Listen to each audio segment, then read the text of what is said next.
Hello, friends! Welcome back to Phoenix Wright Ace Attorney. The last case of the game, the bonus case, Rise from the Ashes. Let's just get on into it. I have a feeling that these parts are going to be a little bit longer than the previous two cases, so let's dive in so we're not wasting too much time.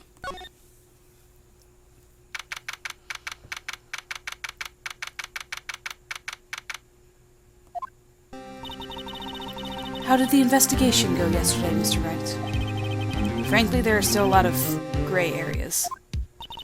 Or rather, the whole thing is one big gray area. Don't worry about me, no matter what the outcome. I'm ready to accept my fate. I believe in you, sis. Mr. Wright, let me offer you a word of advice. Yes? A defense attorney should never believe their client. The defendant is called to trial because they are suspected of wrongdoing. Never forget that. Miss Skye, you remind me a lot of Mia. But there's one decisive difference between you and her. And that is, you're not a defense attorney. I believe it's almost time for the trial. Good luck, Mr. Wright. My first trial without a Fae helping me. No one's going to bail me out this time. I'll be alone in there. So I have to discover the truth all by myself. Let's do it, Mr. Wright. I'll be with you the whole way. Yep, we're on our own. We're no longer rookies. No longer amateurs.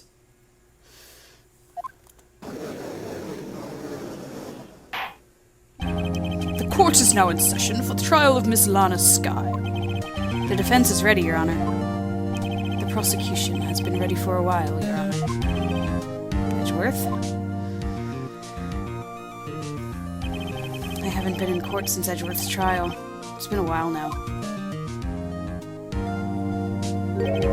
I hope that personal feelings will not be a part of the proceedings today, Mr. Wright. I will choose the path I think is right, regardless of what those around me might say. The judgment to be made here is in our hands, not those of anyone else. Very well, Mr. Edgeworth, your opening statement, please. Chief Prosecutor Lana Skye has committed an unpardonable crime. Not only this, but she was rash enough to commit it in the prosecutor's office lot. Wow, he's much more forceful in person. I suddenly feel like confessing to everything.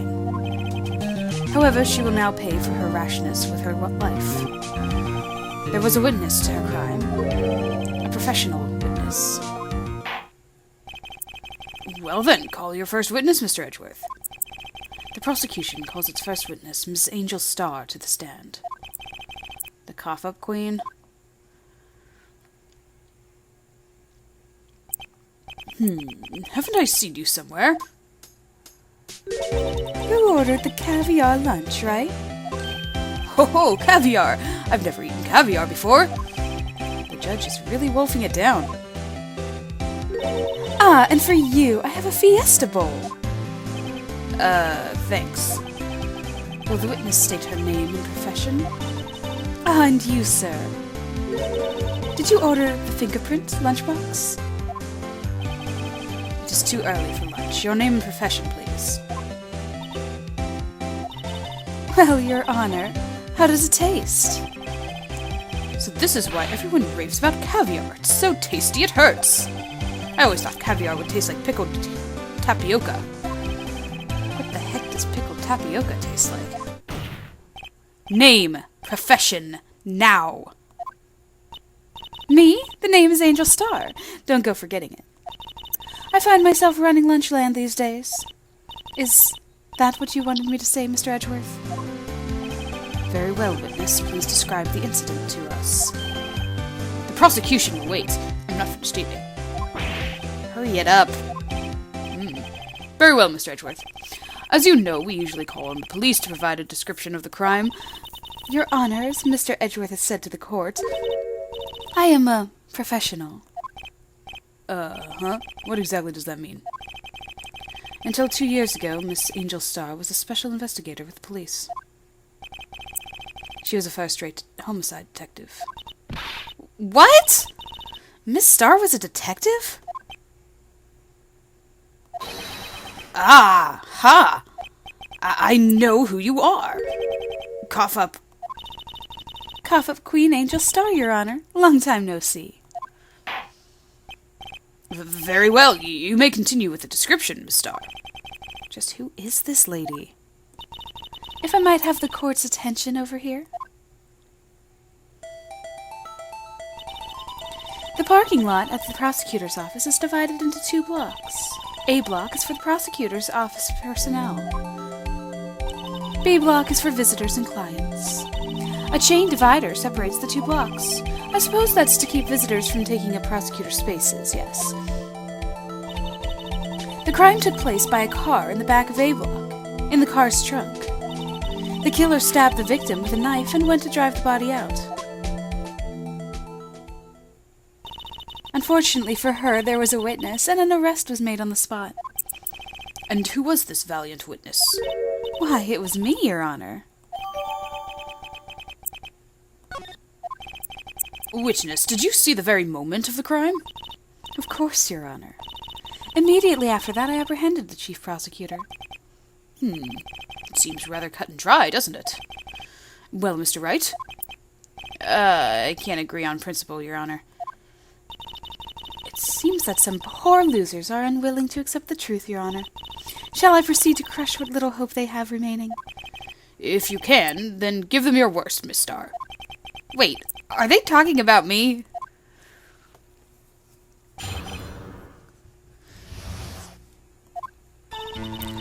Somehow I always knew the day like this would come. I was on my way to deliver a lunchbox to my boyfriend when I sensed something. Perhaps it was my finely honed detective instincts working.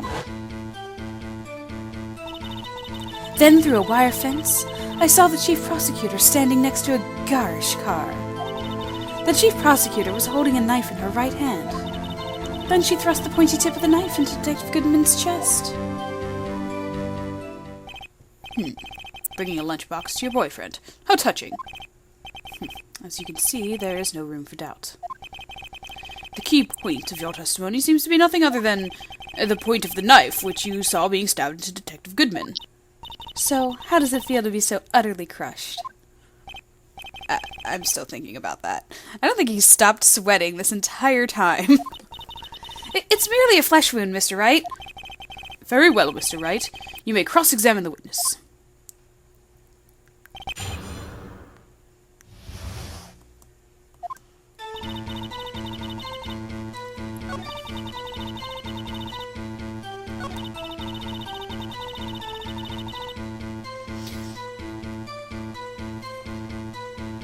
I wonder if I can hear anything else about her boyfriend, because he was in the security office, right? Another witness, perhaps? This boyfriend, he's a detective? Not that boyfriend, the security guard. That boyfriend? You have several? Yes, this boyfriend, that boyfriend, and the other boyfriend. Care to join?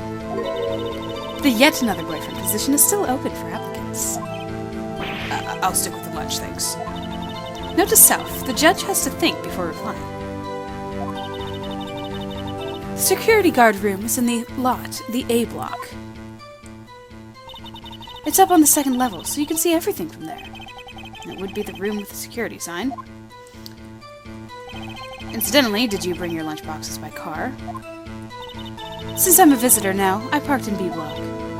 So she was in B block when she witnessed the crime.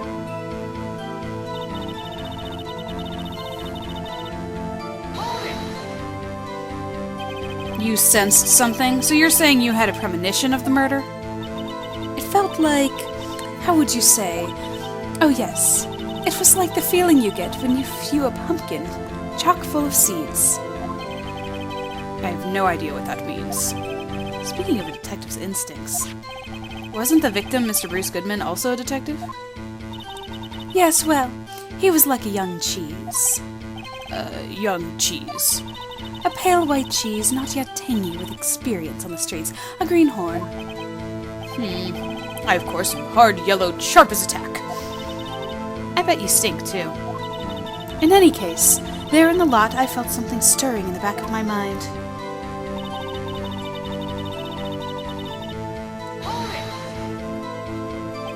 By garish car, you mean... Mr. Edgeworth's car, yes. Mr. Edgeworth's? Incidentally, the knife with which the victim was stabbed was also Mr. Edgeworth's, wasn't it? Indeed it was. What an odd case this is. And the person you saw, you are sure it was the defendant? I saw her from no further than 30 feet away. I am certain it was her. She's telling the truth. We're doomed. Let's just do what we can. Even if we don't have any proof, we could always complain. We're dealing with Edgeworth here. I need better material before I start pressing this. Can you tell us what the suspect was doing when you saw her?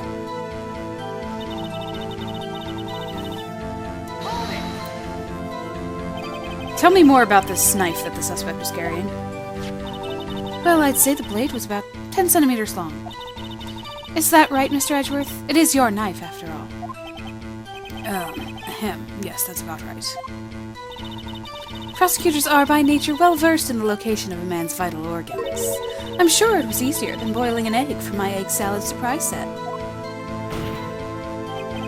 You can't testify as to her ability to kill an egg. I mean a person. Perhaps the chicken salad set would have been a better metaphor? So the defendant was holding a knife. What then? Then she thrust the pointed tip of the knife into Detective Goodman's chest. Tell the court why you didn't try to stop this crime? You did see her raise the knife to strike, no? The defense has a point. Unfortunately, by the time I realized what was going on, it was already too late. Too late. Yes. The next moment, the chief prosecutor brought down the murder weapon. I see. It's only a flesh wound, Mr. Wright. We can make it. You said that before. Anything else? Scientifically speaking, Miss Starr's testimony is flawless. Sounds pretty fatal to me. I forgot to look through the evidence before we began. So we've got the ID card, the trophy, Edgeworth's knife, parking lot ticket, blue badger,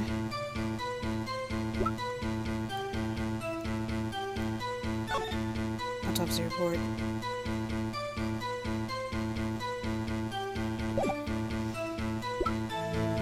Victim's note. Cell phone. Parking lot. We just got. Oh. The boyfriend wouldn't be able to see it. There's that wall in the way. Darn. Okay. What do we do? Is this it? Is my sister guilty? Let's just keep our heads cool and press the witness a bit, shall we? For some reason, having her panicking next to me makes me calmer. Don't smile like that!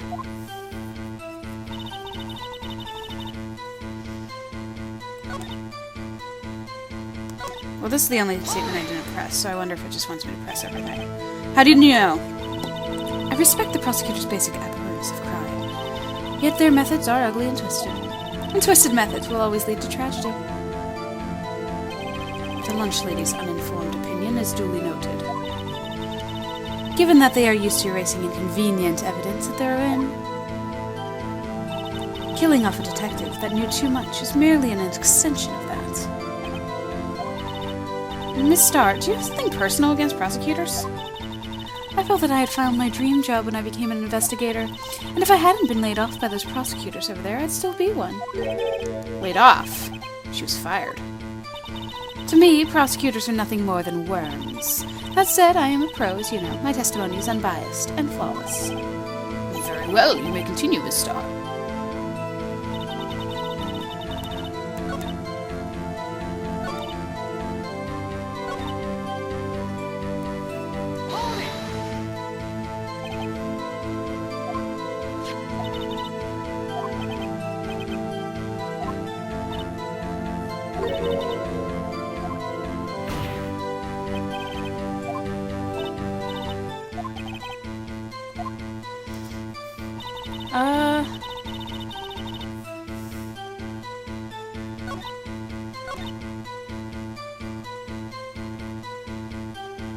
That's weird. I thought that was the problem.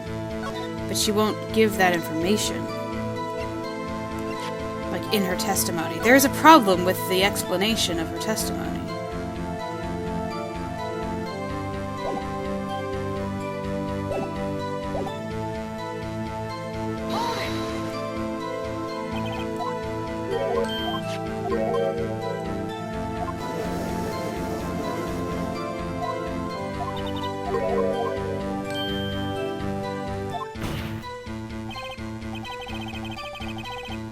Oh, here we go. We're moving on. Witness, in your testimony you clearly stated the following. Prosecutors are nothing more than worms. Ergo, you are a biased witness. You might want to keep those silly opinions to yourself in the future, rookie. Huh? Rookie? I am not a rookie anymore! Unless you're willing to risk the consequences of doubting me. I'll fry you like a fritter. Crispy on the outside, chewy on the inside.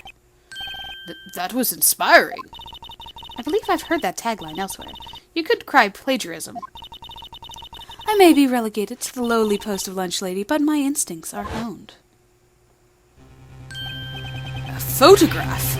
You took this? The moment I witnessed the crime, my reflexes took over and snap, I took a picture. In fact, one of my lunchboxes is rigged with a camera. I suppose that's more exciting than just hanging it around your neck. This is my first time seeing this photograph. You think I'd show it to you, a prosecutor? Think again. My boyfriend works in the photography division of criminal affairs. Well, this is most certainly the defendant.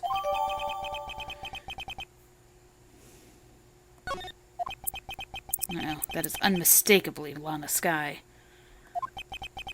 So what was the defendant doing at that time?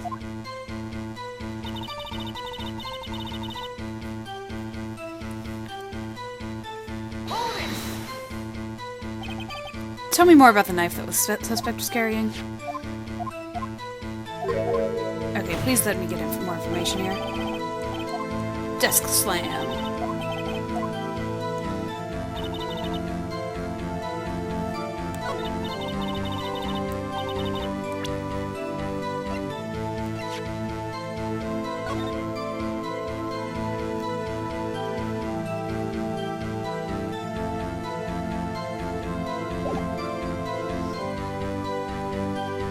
I mean, I wouldn't say this is the moment of the crime. What do we see here?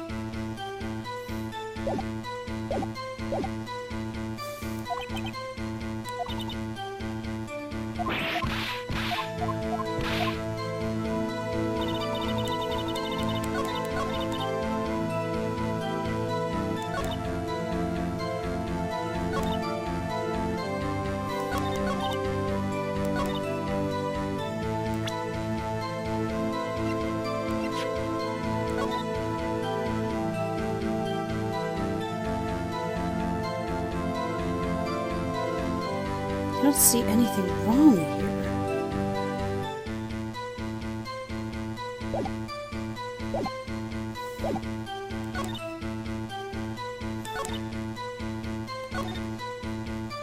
Except maybe that she's not holding the knife right now? I don't see the knife. Do you guys see the knife? It's hard to make out. But I don't think I see a knife. Is that what they want from me? Objection! And you witnessed this. You saw Miss Skye stab the victim with a knife. As I've already said, yes. I swear it on my finest salmon swirl lunch. I'm sure that is a fine lunch. But isn't that odd? Look at this photograph. This is the photograph you took of the very moment of the crime, is it not? Then why is Miss Skye not holding the knife?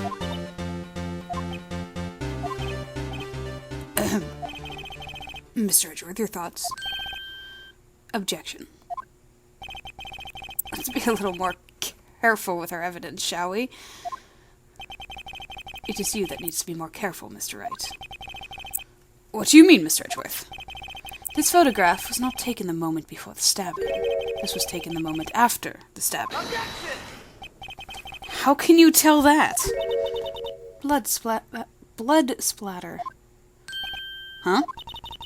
See the dark crimson stain on the chief prosecutor's coat? It's a black and white photograph.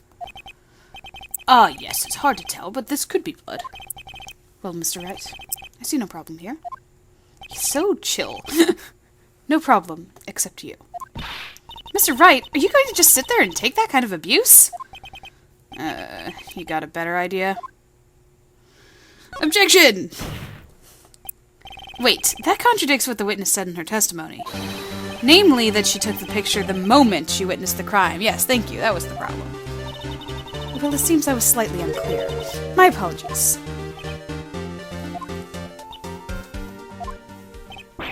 That's it? If you run out of lunch, you order seconds. Problem solved. If you don't like it, try ordering the jumbo-sized lunch from the get-go.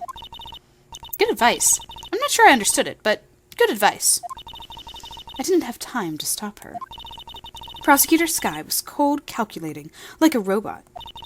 She killed without pain or remorse. It was a premeditated murder. Objection! Whoa, that's a whole other thing. Premeditated, how do you know? Look at the chief prosecutor's hands in that photograph. Well, are those gloves? Surgical gloves made of thin rubber, most likely. Why would she have those on? If it was not premeditated, she would not be wearing those gloves. Wah! Maybe she just likes to wear gloves. Maybe it's a stylish choice. These gloves do seem to tell a tale of premeditation. Premeditated murder. A serious offense. Witness, add this to your testimony.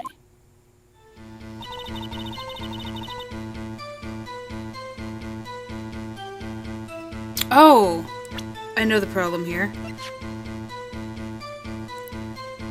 The murder weapon.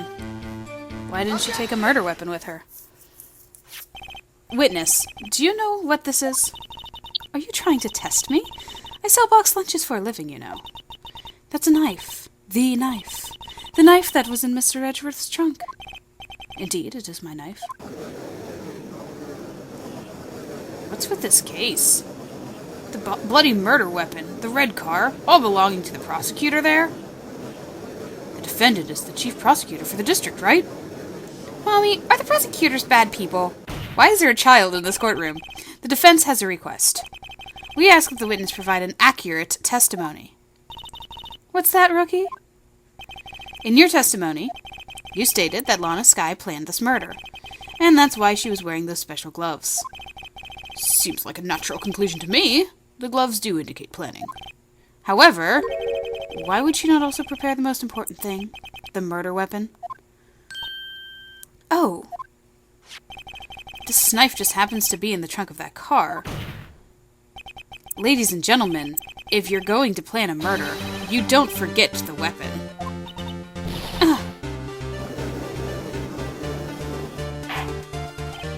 Order, order, order! Great, now the tide is turning in our favor. Great show, Mr. Wright. My sister's as good as free. Right. I believe the next lunch you'll be eating is humble pie. What? I hope you weren't deluding yourself into thinking that the tide has turned. Not over such a trifling detail. But this shoots a hole in the whole premeditated theory. Bah. The prosecution could care less if it was premeditated or not. The only one who seemed to care is that lunch lady over there. The defendant, Lana Skye, murdered a detective with a knife.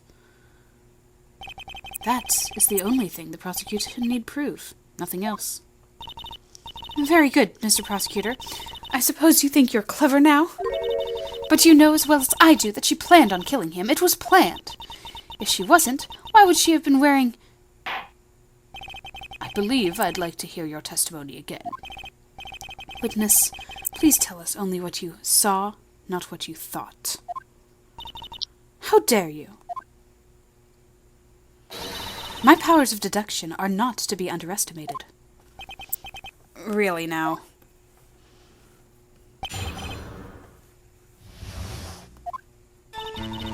Lana Skye intended to murder Detective Goodman. That's why she called the victim all the way to the prosecutor's office. I'm sure the chief prosecutor had a grudge against the victim. Nothing else could drive that human machine to plunge the knife in again and again. Well, that was easy. The victim was summoned from the police department to the prosecution office. It does sound a lot like premeditation, doesn't it? So, if I ordered pizza, does that mean I'm planning to kill the delivery boy? In any case, the defense may cross-examine the witness.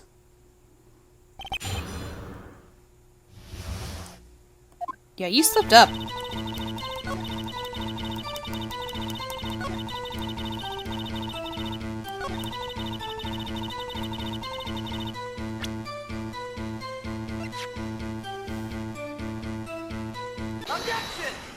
Now you're just ranting. You say she stabbed him again and again, but you couldn't have witnessed that. Are you testing me? Then I'll test you. With my moss surprise. I'm afraid the moss is growing under our feet as we wait, Miss Starr. What do you mean? I shouldn't have to explain this, but take a look. The autopsy report states that the death was due to the loss of blood from one stab wound. Aha! You're right! Good show, Mr. Edgeworth. What a hunk! He's my hero, really. What about my objection? No one noticed? Well, witness? You got the crime scene set, right? Oh, thanks. I always believed that no one could ever mistake ketchup for blood. But now I realize that such mistakes are possible. So, you're saying you mistook something for blood? When she lifted her knife, I thought I saw blood at her breast. Splattered blood from her victim. That's why I thought she must have stabbed him at least twice. Then tell us what you saw that you thought was blood. Testify. Her red muffler looked like blood to me. That's how ghastly the whole scene was.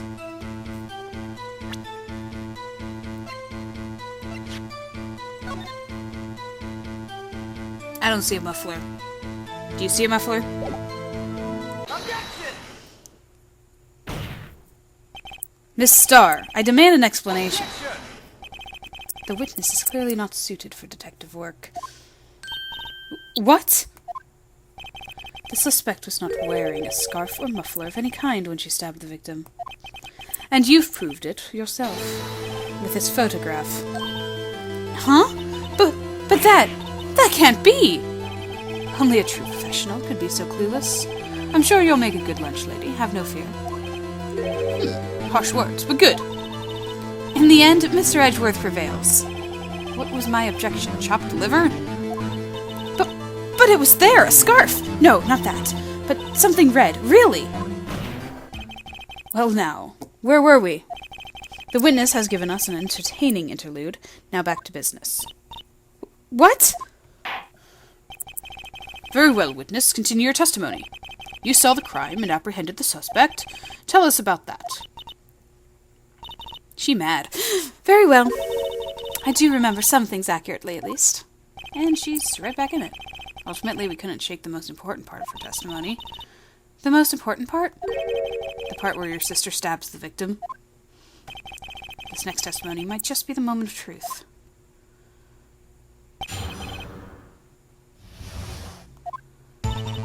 After the murder, the suspect attempted to run behind a partition off to her side. I quickly caught her, explained her rights to her, and arrested her on the spot. Ah yes, when I arrested her, she mentioned the muffler. That's what had me confused in my earlier testimony. The chief prosecutor made to escape, but against Angel Starr, resistance is futile.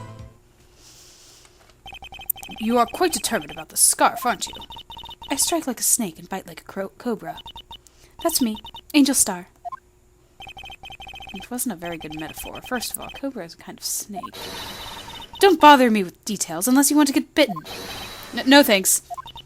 Note to self, Attorney Wright gets bitten by snake. The chief prosecutor tried to resist, but her efforts were in vain. She knocked my hands aside, kicked over an oil drum. Oil drum? Hard to imagine. Oh, she's beautiful but deadly. A predator, this one. A leopard woman. Rawr! Very well, Mr. Wright. Your cross-examination, if you will. Let me take a look at this photo again.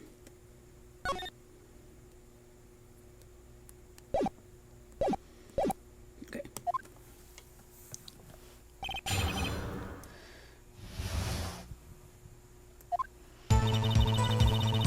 Also, I do remember Edgeworth getting credit for my objections. I do remember that from this case. Let's just press everything. So, where is this partition on the floor plans? I'm sure she means this wall next to the car. That's right. There's a wall there, about 6 feet high. She's obviously trying to hide herself. Quite a natural thing for a criminal to do. And what did you do then?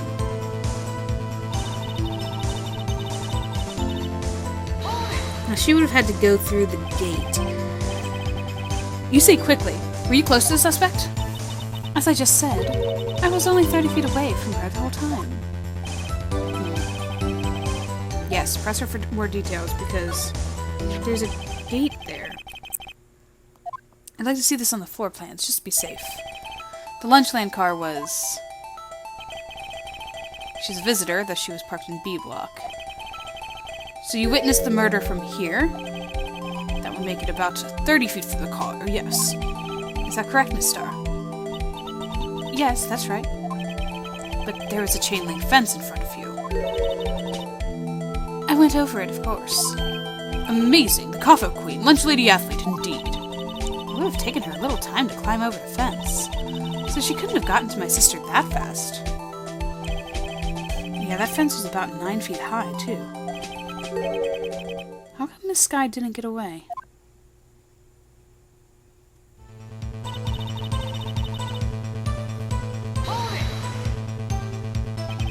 She mentioned the muffler. What exactly did she say? If I remember exactly, I would have told you in my testimony. Cheeky. Anyway, all I heard her say was the word muffler. Just that one word?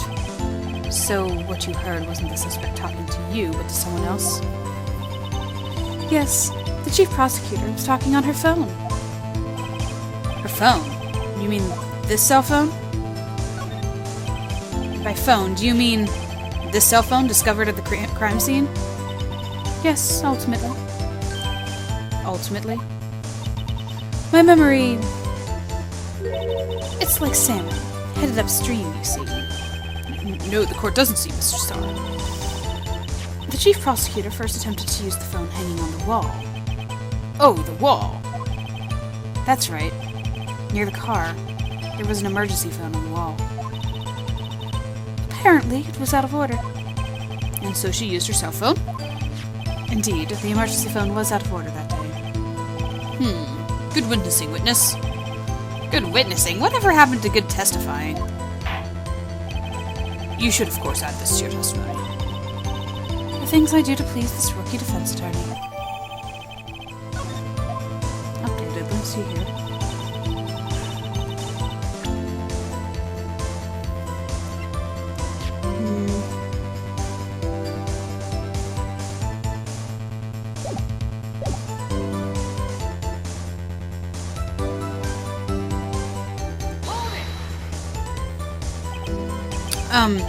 Do you think you could restate your testimony for the court? Aha! I was going to ask the same thing. I'll only say this one time, so listen close, rookies.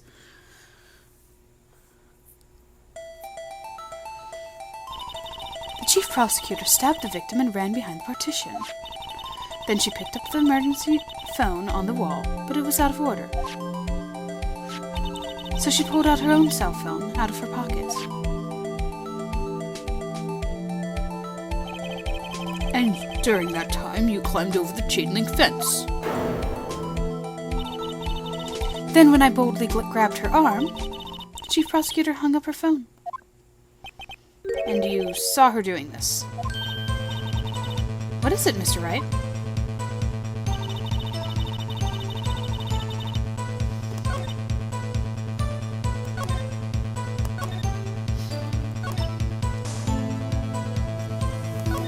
Yeah, I know the problem, I just don't know how to present the problem. I guess we'll just do this. There we go. Okay. I have to conclude that you have a personal grudge against Miss Lana Sky. Are you gonna take credit again? The witness is a former detective. Her testimony is unmarred by personal bias. Well, who would have thought you'd be my knight in shining armor, prosecutor? You, who together with the chief prosecutor, kicked me out 2 years ago. So much for not being biased. Well, Miss Starr, this is a fatal contradiction with your testimony. How do you explain this? I don't know what you're talking about. Mess with me, and I'll make you cough it all up. Let's look at the floor plans. You said you witnessed the crime from this point? However, if that's true, you couldn't possibly have seen Miss Sky making that phone call. I believe you see what I'm getting at. That emergency phone was in the back side of this partition. If indeed you were in B block, you couldn't have seen it. Wow! Order, order. What's the meaning of this? It's simple, Your Honor. She's not coughing up lunch, she's coughing up lies. That's quite a claim, Mr. Wright. Perhaps you will allow me to question? Tell us exactly what lie this witness has told the court. Here's where the counterattack begins. I can't afford to get this wrong. The witness lied about...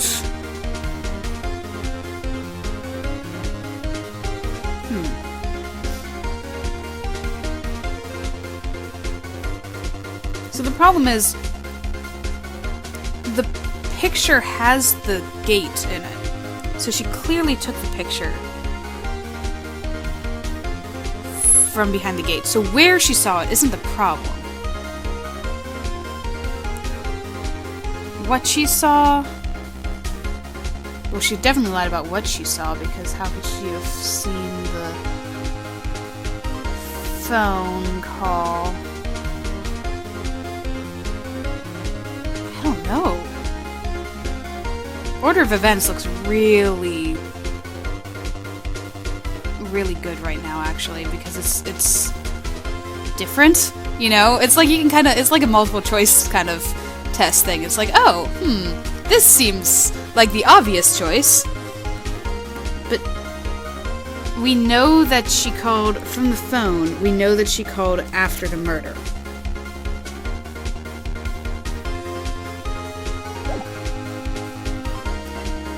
Right? Not necessarily. Because he died between 4 and 5:30, so she could have called and then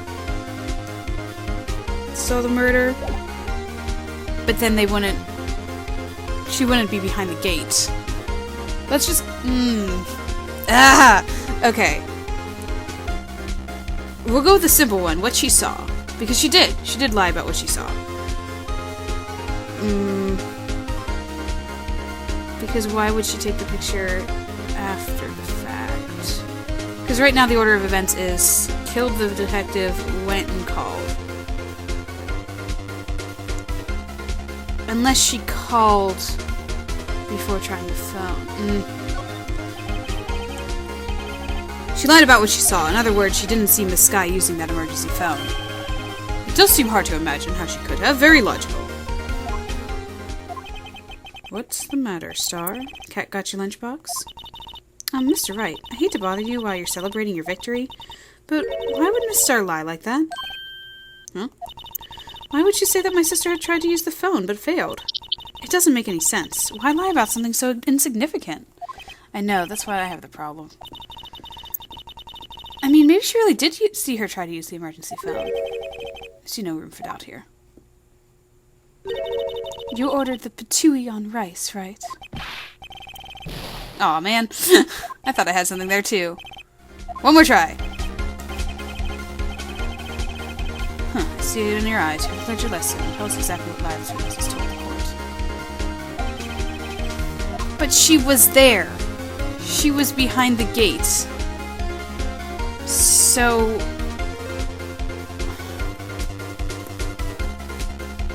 Okay. She lied about the order of events. Miss Skye used that emergency phone before the murder. I see, I hadn't thought of that.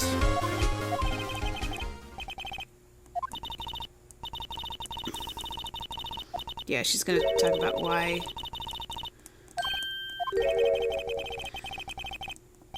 Okay, I'm sorry, I was using my evidence. Orange peel lunchbox, great, okay. Man, I am getting penalized one at a time. I guess where she saw it is it, but she... Okay. I would love to have said this in the beginning, but the reason I didn't was because of this picture. See the gate? See the grate? She was there. She was in B block. Looking through the grate. At Lana. I don't understand. She tried to use the emergency phone, but it was out of order. What is significant about this fact? Nothing. It would be pointless for her to lie about it. Pointless to lie? I see. The witness did actually see Miss Skye using the emergency phone. In other words, Miss Starr witnessed the crime from a different location. Where did she get the picture then? A different location? Now that's a pointless lie if I ever heard one. Before you call my lie pointless, at least let me tell it. Let me ask a question to our clever wordsmith, Mr. Wright. Just where was the witness when she saw the crime? All the testimony we've heard until now points in one direction. The place from where Miss Starr witnessed this crime was here.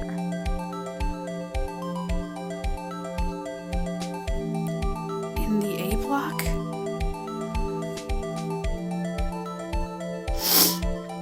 Even though it doesn't make much sense.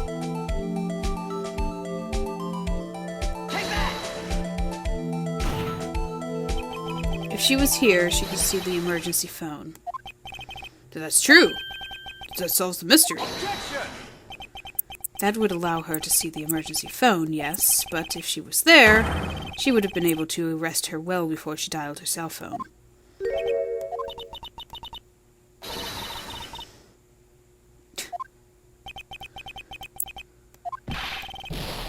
Oh no! I'm dying here!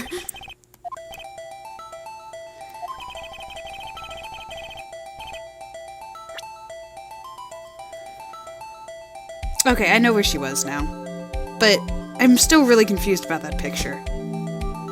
I'm really confused about that picture.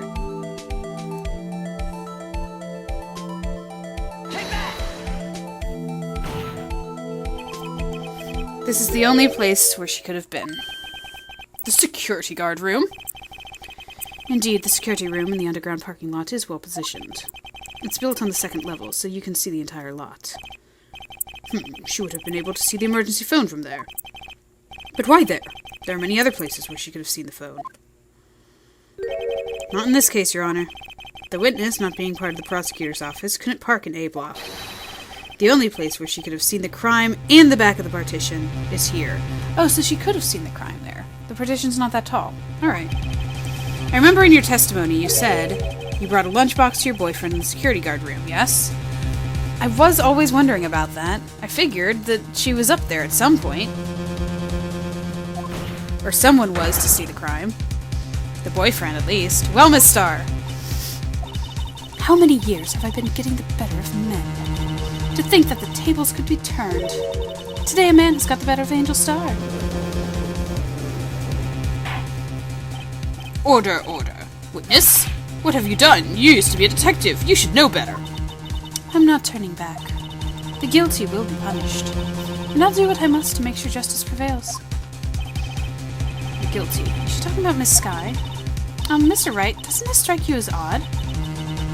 Why did Miss Starr lie? It doesn't make sense.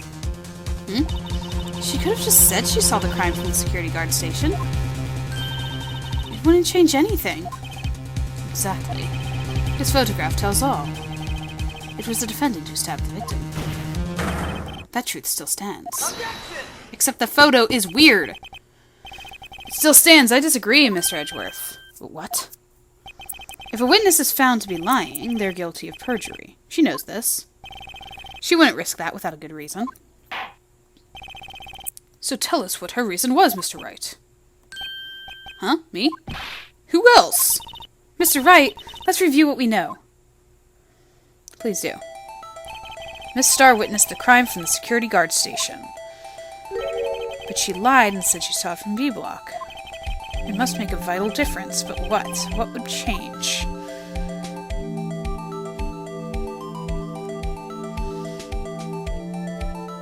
Difference in lighting. Oh, distance to the crime. I mean, angle of view to the crime, absolutely. Because that's the picture problem.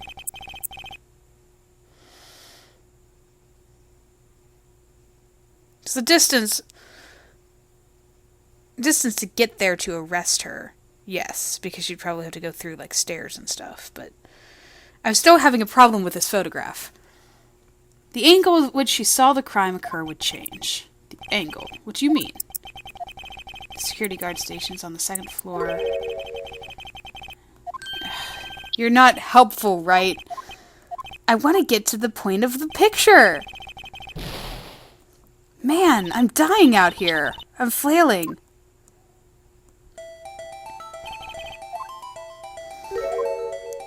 The problem is... the evidence is the problem. There's such a problem here. It changes the distance between her and the scene of the crime. My condolences, Mr. Wright, but one look at the floor plans and it's quite clear. The distance between the scene of the crime and the guard station is 30 feet.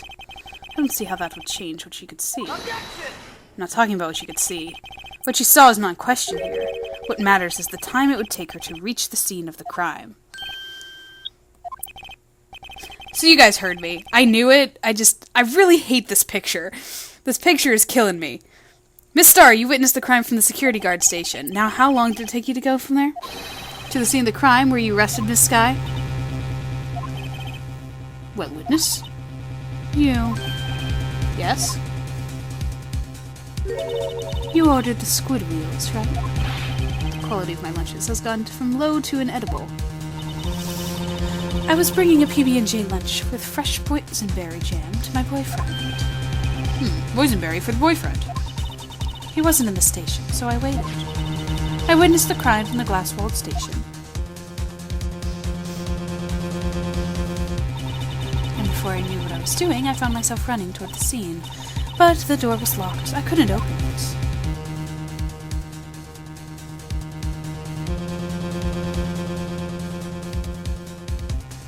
Oh my goodness. That's why I had to go through the visitor's parking lot in B Block and take the picture. It's quite a detour. It probably took me at least 5 minutes to get to the scene of the crime. 5 minutes? This changes things considerably. But it was that woman over there in the defendant's chair who stabbed him. I know it. I have photographic evidence, and that explains the photo. I swear it on my finest plastic spork. You have a point, and the spork is a wonderful invention. Would you like another caviar lunch? Absolutely. Mr. Wright, you have to do something. Do I have any evidence to stop this?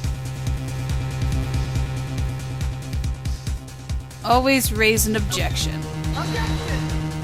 Also, I'm starting to think I should probably save because I have one exclamation point left. 5 minutes between the witnessing of the murder and the arrest? Think about it. You could make pasta in that amount of time. If you like it al dente. I've got lunch boxes that tie pasta into knots, rookie. A 5-minute blank. Isn't that strange? Strange. If you were a criminal, what would you do with 5 minutes, Your Honor? Well, I guess I'd flee the scene. Hey, don't get the wrong idea. I didn't kill anyone. But you have the instincts of a killer. You would run, but this time was different. Miss Skye dawdled at the scene of the crime. She even had her picture taken. No true criminal would act this way. It's inconceivable.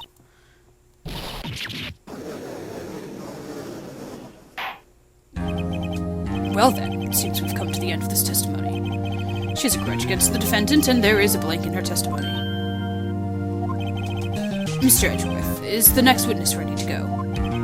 Unfortunately, I appear to have overestimated this witness on account of her professional history. We did it! We screwed that can shut, Mr. Wright. That was too close. Indeed! Indeed it was, Phoenix! Oh my gosh. I'm afraid that the Cuff-Up Queen has been dethroned. And with that, court is adjourned.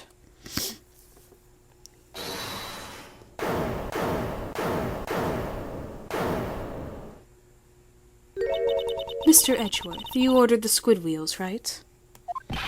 That's the one she tried to foist off on me. I prefer to not take the defense team's leftovers. Anything else to say? I might be able to save you.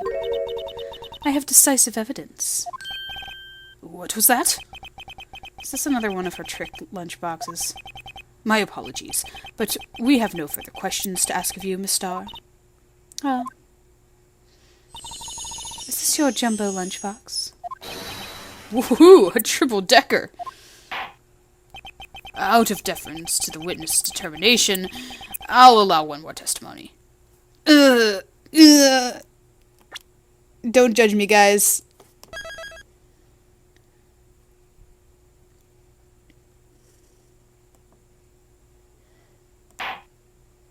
I have one exclamation mark left. I really don't want to...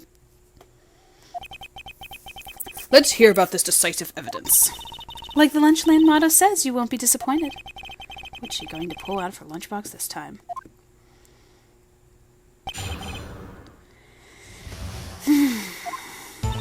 I should have mentioned those 5 minutes when I wasn't looking at the crime scene. And now, to the matter of the victim's shoe. Did I not bring this up? 2 types of blood were found on the shoe. One was, of course, the victim's. And the other was the defendant, Miss Lana Sky's blood. This shoe proves it. It's flawless, decisive evidence. There was blood found on that shoe? Try Lunchland for all your lunch and decisive evidence needs. Objection! Witness, what's the meaning of this? Why is this the first time I've heard of this evidence? Simple, as I've already said. I don't trust you with evidence, Mr. Edgeworth. That's why I took the liberty of investigating this myself. And you had blood tests performed? Didn't I mention? I have 3 boyfriends in forensics. In any case, Your Honor, I can't accept this as evidence. What? You should know the 2 rules of evidence law, Miss Starr. Rule number 1, no evidence shall be shown without the approval of the police department. In other words, the shoe is illegal evidence, at least for the time being. Is that right, Mr. Wright? It seems so. Edgeworth sure is celebrating. Not so fast, Mr. Edgeworth. Don't forget, I used to be a detective. As I mentioned previously, this shoe has already been tested by a member of the forensics department. As you can see, it was approved by the police department as of today. Even the general public cannot produce official evidence, Mr. Edgeworth. Is that right, Mr. Wright? Seems so. Edgeworth is looking pretty sullen. You could at least study some evidence law, really. The prosecution's complaints notwithstanding, it appears that this evidence satisfies the first rule of evidence law. Well, it seems you have yet another count against you, witness. Anything to ensure the guilty are properly judged. I'm gonna take a look at this shoe.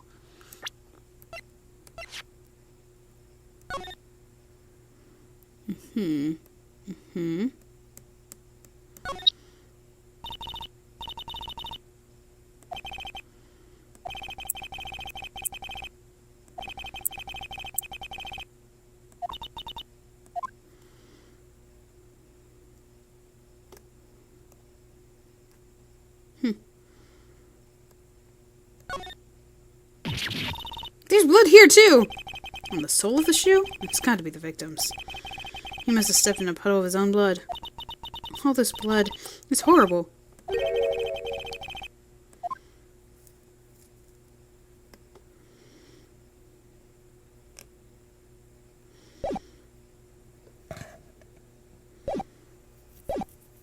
Okay.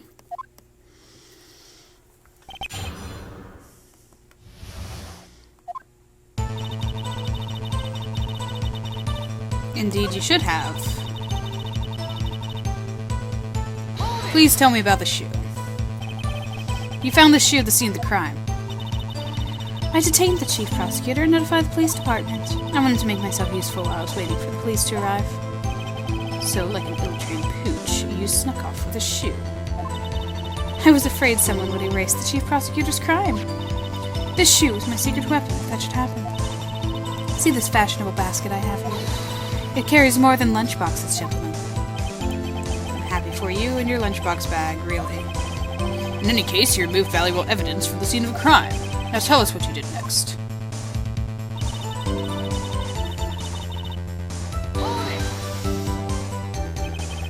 So you brought it to the forensics department. If you're going to submit something as evidence in court, you need it proved. To do that, evidence must be analyzed by a forensics expert. And she got away with her little coup because she used to be a detective. The shoe does appear to have bloodstains on it. Makes sense. After all, a man was stabbed here. And that blood belonged to the victim, Detective Goodman. As I said, there were 2 types of blood found on the shoe.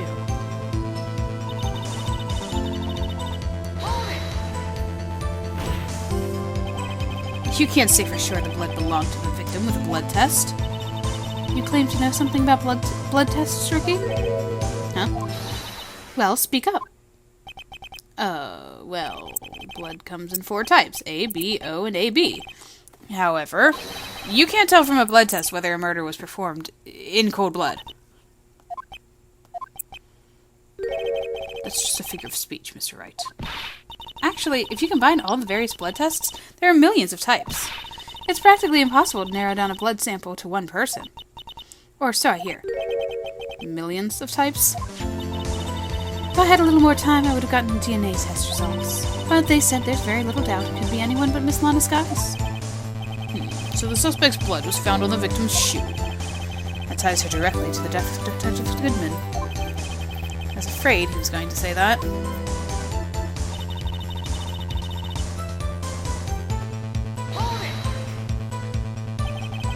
I can't let this evidence go through without a fight. You ordered the peppered fish guts, right? Ugh. Some like it hot, Mr. Wright. Some like your client. She's in enough hot water to make a whole batch of soup. Mr. Wright, do you or do you not have a problem with this shoe? A problem? I have a problem with the shoe. There's a problem. There's totally a problem with the shoe. If I'm not imagining things, I'd say there's one critical problem with this evidence. A clear contradiction. Are you bluffing again? You're still young, Rookie. I'll give you a peppered fish gut now. But you couldn't take the heat, could you? Let's hear what Mr. Wright has to say.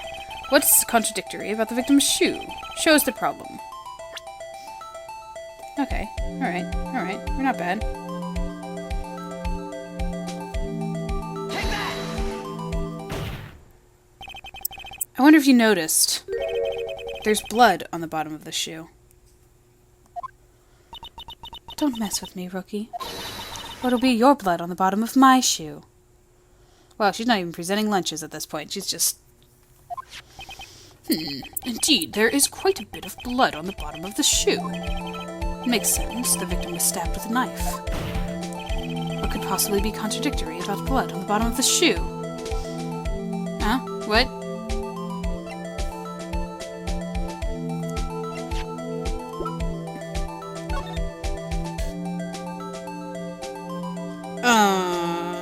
There's no blood puddle there. Is that what it wants me to say? It's really the only chance I have here.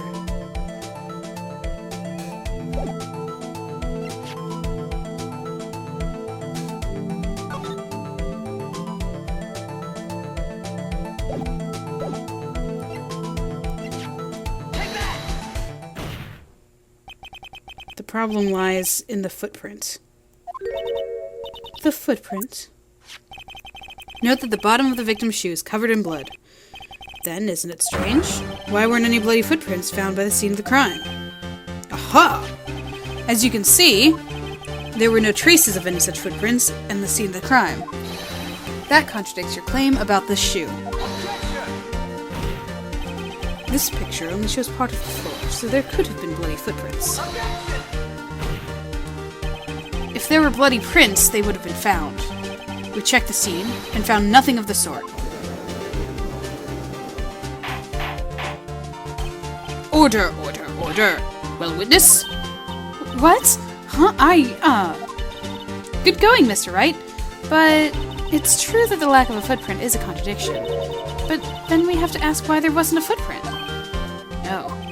That's true. There has to be a reason why there wasn't a footprint. Think, Mr. Wright. Think. Alright, while he's thinking, just making sure. It's fine. We're fine. I just don't want to trip at the end here. Hey, I don't know why it's not there. I'm just good at finding contradictions. What?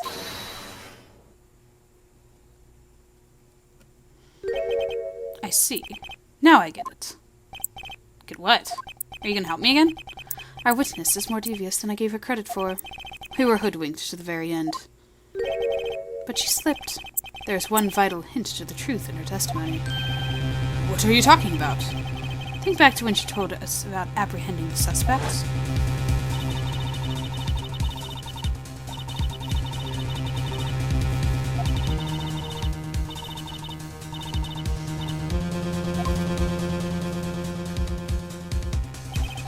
I thought that was a strange thing for a normally cool-headed chief to do. No kidding. Now, witness, allow me to ask a very simple question. This oil drum, was it empty? Oh, that, I'm not sure I like your attitude, Mr. Edgeworth. Though apparently you're not the slowest conveyor belt in the lunchbox factory.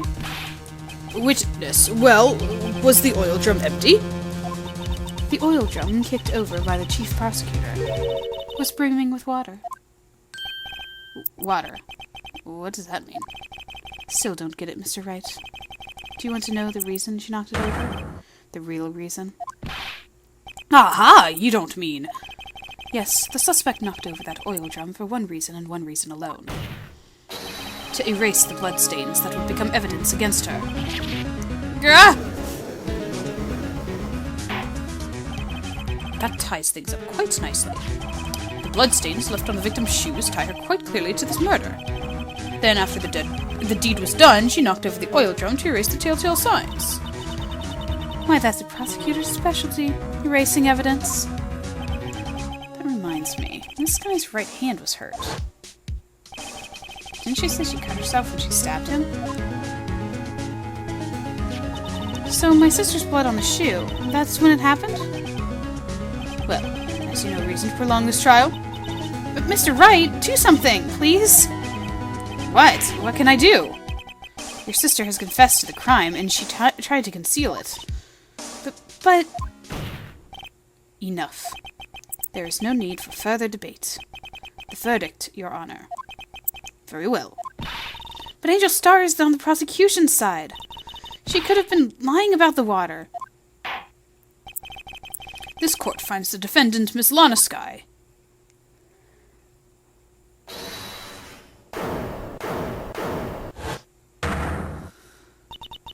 Little girl, what did you just say? Huh? Me? Did you say that I, Angel Star, was on the prosecution's side? Oh, yeah, you are. You're saying my sister hid evidence by erasing the bloody footprints. Well, I thought you had your fill, but here you are demanding a second helping. Another lunchbox, a lunchbox called evidence. Wait, witness, don't tell me you have something else. You've reached your verdict, Your Honor. Any further comments will be held in contempt of court. Your threats don't scare me, the cough-up queen. Look at this. A photograph. I had this just in case anyone had the gall to suggest that the white shoe didn't belong to the victim. I see no room for error in this evidence. Mr. Wright, wait, look at the asphalt in this photo. It's clearly wet. Erasing the last trace of doubt from the court's mind. Immediately after the murder, the crime scene was washed with water. I'm sorry, Mr. Wright.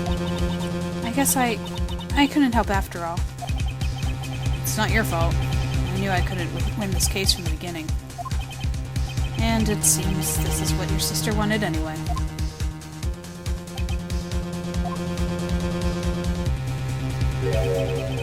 I'm sorry, Mia.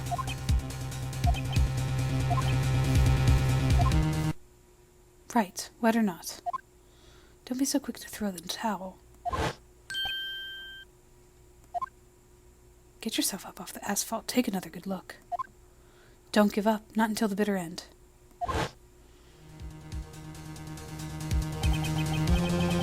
This is the last piece of evidence. Very well, this time I'd like to declare a verdict for good. Objection!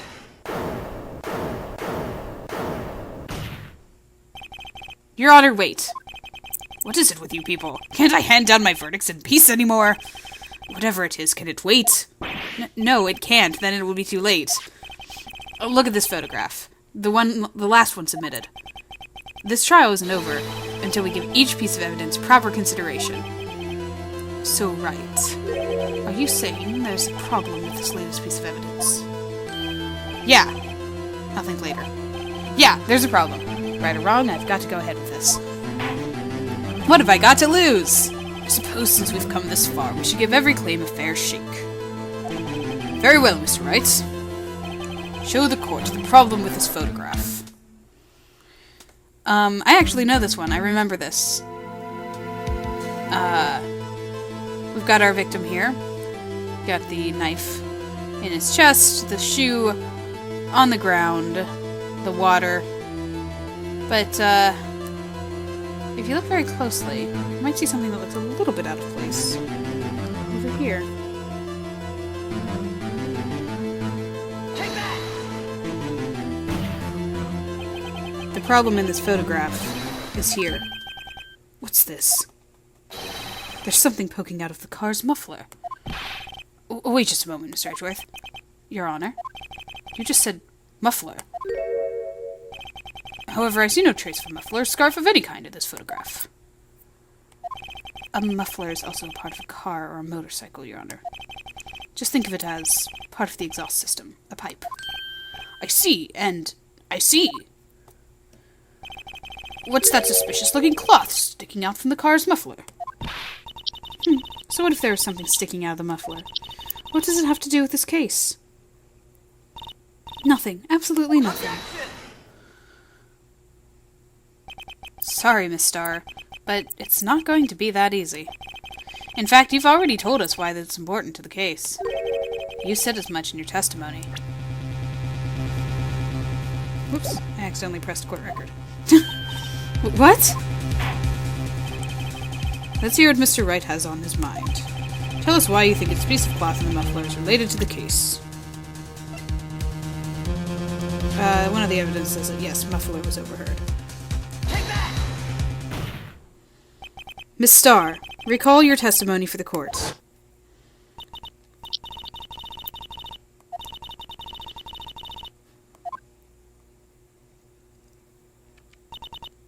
Muffler. Ugh. Yeah! Could it be that the muffler you heard mentioned was actually this exhaust pipe? If so, that means this piece of cloth is vital evidence. Oh!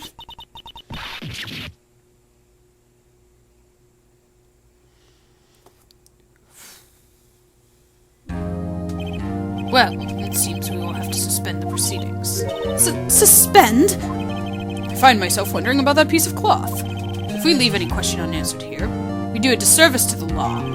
Have the car at the crime scene inspected at once and bring me the cloth. The verdict will wait until we've seen all the evidence. Agreed? I suppose so. Phew, that was close. But we made it. At least for now. The court will adjourn for a 30-minute recess. It's lunchtime, after all. He's still hungry. Okay. We're still in the trial. Our next part is actually going to still be in the courtroom.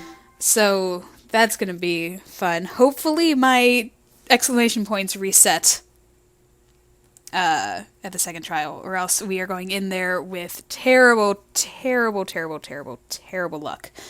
Or beginning here. Yikes. That photograph, though, this case is. You know what? Nope. I'm going to enjoy this. I'm going to enjoy this. We can do it. We'll power through. These are really long sections too. I wonder if the later games have sections this long, or whether this is just for this. I'm not sure. But anyway, I won't talk for much longer because it has been over an hour, well over an hour at this point. We're going on an hour, almost hour 15 at this point. So I guess I will talk to you guys next time. Hopefully we'll have better luck.